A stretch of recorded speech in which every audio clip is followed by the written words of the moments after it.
अगर तुमने मेरी इस वीडियो पे क्लिक किया है या फिर तुम मेरी इस वीडियो को देख रहे हो तो इसका मतलब है कि तुम्हारे एग्जाम्स क्लोज आ चुके हैं और तुम पढ़ना भी चाहते हो, लेकिन न जाने क्यों तुम पढ़ाई कर ही नहीं पा रहे हो। तुम्हें ओवर थिंकिंग, प्रोकास्टिनेशन और डिस्ट्रैक्शन ने जकड़ लिया है और तुम सुबह उठते ही अपने फोन पे हमला कर देते हो। थोड़ी देर फोन चलाने के बाद भूख लगती है तो खा लेते हो और खाना खाने के बाद तुम्हें फिर से आलस आने लगता है तो तुम फिर से सो जाते हो और जब तुम सोकर उठते हो तो फिर से रील स्क्रॉल करने लग जाते हो और ऐसा करते करते दिन से रात हो जाती है और फिर बेड पे पड़े हुए तुम्हारे मन में सिर्फ एक ही चीज घूमने लगती है कि यार मैंने आज का दिन भी वेस्ट कर दिया। सुनो मेरी बात, इस वीडियो को तुम कोई ऐसी वीडियो मत समझ लेना जिसमें मैं तुम्हें कोई स्टडी टिप्स दूंगा या फिर तुम्हें कोई शेड्यूल दूंगा, क्योंकि आई एम श्योर कि 90% लोगों को ये पता है कि उससे कैसे पढ़ना है और क्या पढ़ना है। लेकिन सबसे बड़ी दिक्कत ये है कि ये सब जानते हुए भी तुम पढ़ाई नहीं कर पा रहे हो। पढ़ने का मन तो करता है लेकिन फिर दिमाग में आता है कि ये पढ़ लिख के कौन सक्सेसफुल हुआ है, सारे मिलियनर लोग तो स्टडी में फेल ही थे, फिर मैं पढ़ाई करके क्या ही कर लूंगा, इससे अच्छा तो थोड़ी देर फोन चला लेता हूँ। अगर तुम ऐसा सोचते हो तो बस मेरी इस वीडियो को पूरा देखो। मैं तुम्हें गारंटी देता हूँ कि इस वीडियो को देखने के बाद इस दुनिया की कोई ऐसी ताकत नहीं होगी जो तुम्हें पढ़ने से रोक पाए। लेकिन इस वीडियो को शुरू करने से पहले तुम्हें मुझसे एक प्रॉमिस करना होगा कि इस वीडियो के एंड होने तक तुम्हें अपने माइंड को कंट्रोल करके इस वीडियो में अपना पूरा फोकस देना है। तुम्हारा ब्रेन तुम्हें बहुत सारे थॉट्स देगा और तुमसे ये कहेगा कि भाई छोड़ना इस वीडियो को, चल शॉर्ट्स वाला सेक्शन खोल और मोटिवेशनल रील्स देख ले, भला इस वीडियो से तेरा क्या फायदा होगा। लेकिन तुम्हें उसे कंट्रोल करके अपना फोकस इधर लगाना है और इन 3 पॉइंट को ध्यान से समझना है।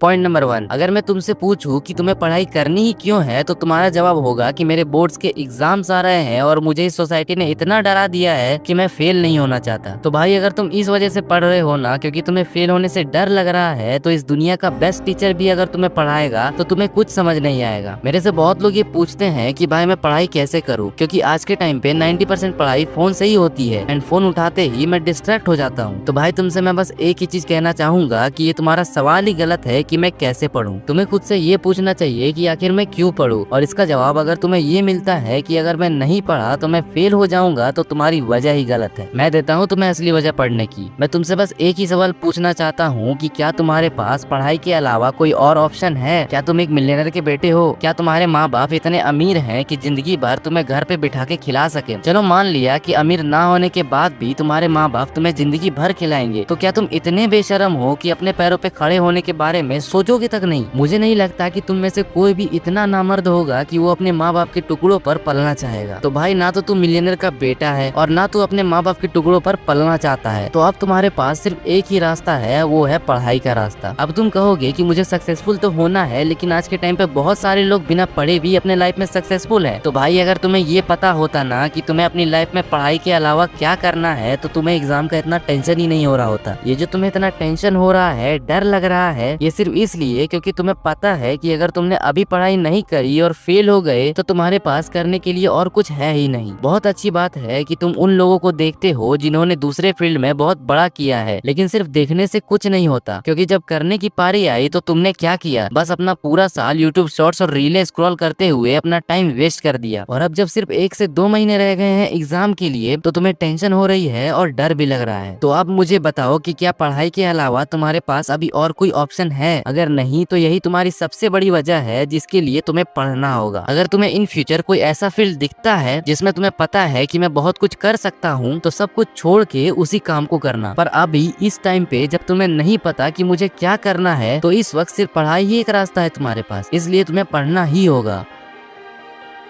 पॉइंट नंबर 2, चलो तुम्हें ये तो समझ में आ गया कि आखिर तुम्हें पढ़ना क्यों है और अब तुम फुल मोटिवेशन के साथ पढ़ने भी बैठ जाते हो। लेकिन जब भी तुम पढ़ने बैठते हो तो तुम्हें ये डिस्ट्रैक्शन, प्रोकास्टिनेशन, ओवर थिंकिंग होने लगती है और इन सारी चीजों को भुलाने के लिए तुम फिर से अपना फोन उठाकर रील स्क्रॉल करने लग जाते हो। और अगर मैं तुम्हें सच बताऊं तो इन सारे प्रॉब्लम्स का कोई प्रैक्टिकल सोल्यूशन है ही नहीं। इसका सिर्फ एक ही मेंटल सोल्यूशन है, जिसमें या तो तुम्हें अपने माइंड को कंट्रोल करना सीखना होगा या फिर अपने माइंड को उस लेवल तक ट्रेन कर लो कि ये छोटी मोटी चीजें तुम्हारा कुछ बिगाड़ ही ना सके, जैसे अर्जुन ने किया था। तुमने बहुत सारी वीडियोस में देखा होगा जिसमें पढ़ाई करने के बहुत सारे टेक्निक्स बताए जाते हैं, जैसे पोमोडोरो टेक्निक, पार्किंसंस लॉ, और अपने इलेक्ट्रॉनिक चीजों को पढ़ते वक्त दूसरे रूम में शिफ्ट कर दो, ऐसा भी बोला जाता है। लेकिन ये सारे टेक्निक्स तभी काम आएंगे जब तुम अपने माइंड को कंट्रोल करोगे, क्योंकि पढ़ाई के वक्त ये डिप्रेशन, ओवर थिंकिंग और डर तुम्हारे दिमाग में बैठा हुआ है और तुम अपने दिमाग को कहीं और शिफ्ट नहीं कर सकते। एक बात तुम्हें समझना होगा कि तुम अपने माइंड से लड़के उसे कंट्रोल नहीं कर कर सकते हो, लेकिन उसे देखकर, उसे सुनकर ये जान सकते हो कि उसके अंदर ये आने वाली थॉट्स जो सिर्फ डिप्रेशन, ओवरथिंकिंग और डर से भरी हुई है, ये कितनी बेकार है। लेकिन अगर तुम चाहते हो कि तुम जो चाहो तुम्हारे माइंड में वही आए, तो तुम्हें इस बात को समझना होगा कि हम पुराने थॉट से लड़कर उसे निकाल नहीं सकते, पर जिंदगी में कुछ नया करके नए थॉट्स ला जरूर सकते हैं। मैं सीधा सीधा ये कह रहा हूँ कि पढ़ाई करते वक्त तुम्हें मजा आना चाहिए, ताकि तुम्हारा माइंड तुम्हारे शरीर के बंधनों से हटके तुम्हारी पढ़ाई पर शिफ्ट हो जाए। अब तुम कहोगे कि आखिर इस माइंड को कंट्रोल करे कैसे, तो इसके लिए तुम्हें अपनी तीसरी आंख को खोल के अपने ही अंदर देखना होगा कि आखिर मुझे पढ़ाई से डर क्यों लग रहा है। क्यों जब भी मैं पढ़ने का सोचता हूँ तो मैं बस ओवर थिंकिंग करता हूँ। और अगर तुमने एक बार इसका जवाब ढूंढ लिया तो फिर ये माइंड तुम्हें नहीं बल्कि तुम इस माइंड को कंट्रोल करोगे।